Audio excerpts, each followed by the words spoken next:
Okay, rolling. Hello, this is Dr. Harold Wong, and today we're going to cover the fifth of a series of articles I've published on advanced IRA strategies. This article was published May 2nd, 2012 in the Arizona Republic.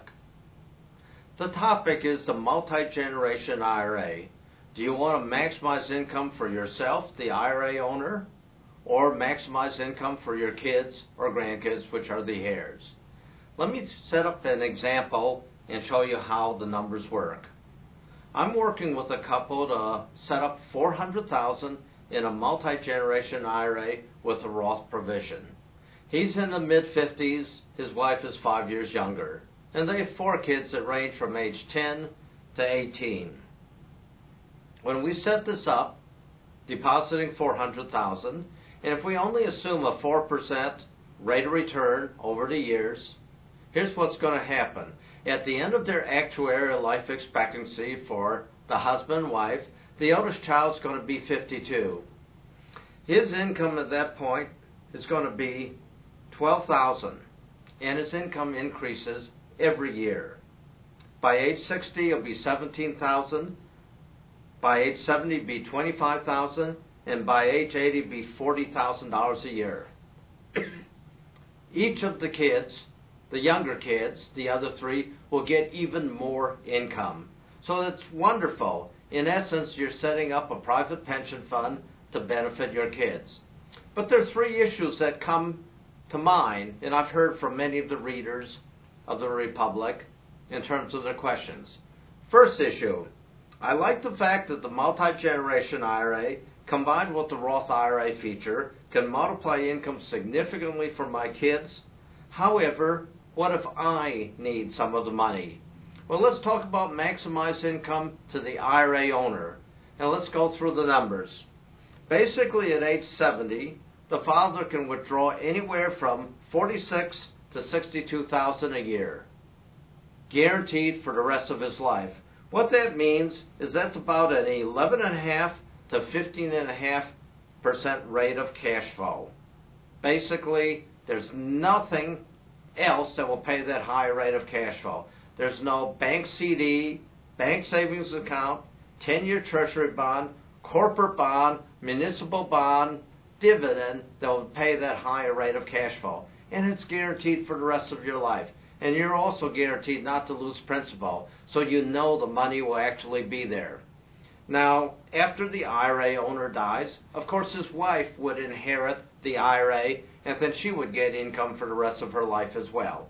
So that's an example of maximize income for the IRA owner and the spouse, and then whatever's left will go to the kids, and the multi-generation IRA provisions will take effect at that point.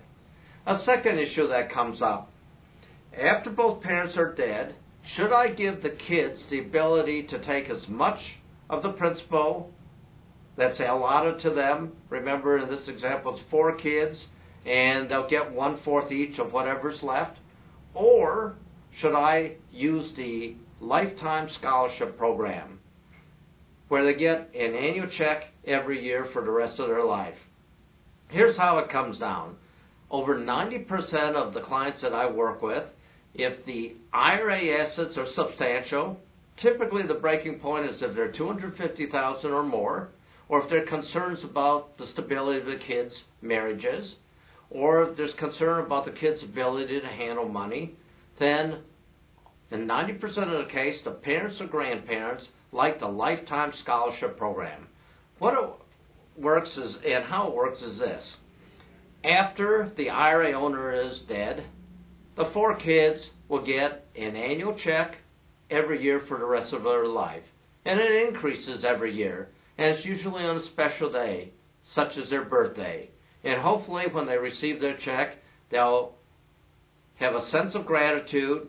They'll raise a glass and say, wow, Grandpa, Grandma, my dad and Mom, I had such wonderful memories of them and all the fun and all that they taught me while they were alive.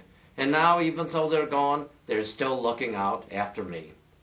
There's a third issue that comes up, which is, can I make any changes?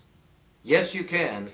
As long as one of the 2 spouses are alive, You can make any change to the 4 kids in terms of how much they get, their percentage share, because you don't know. 10, 20 years, 30 years into the future, maybe 3 of the 4 kids don't need the money because they've won the $1 million plus by getting a Nobel Prize, or they're a star athlete, or they won American Idol, and maybe the 4th doesn't deserve it. Unfortunately, had a drug problem, a drinking problem, and is in jail. So you can make any of these changes, and best of all, without having to go to an estate planning attorney. We set it up so you can make these changes simply at any point. Well, that's all for today. If you want to find out more and read a number of articles on this subject, go to my blog site, drwonginvestorguide.com.